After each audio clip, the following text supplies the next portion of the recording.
nuk tu picnic na mi tur sanghadil kan sai kan tia hai kan khom bana setlum hana zukala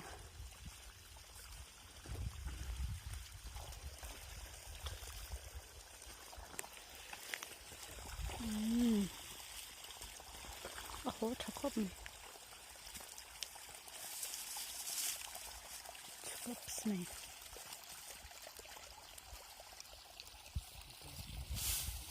đang có vô gần đâu rồi tụi sẽ không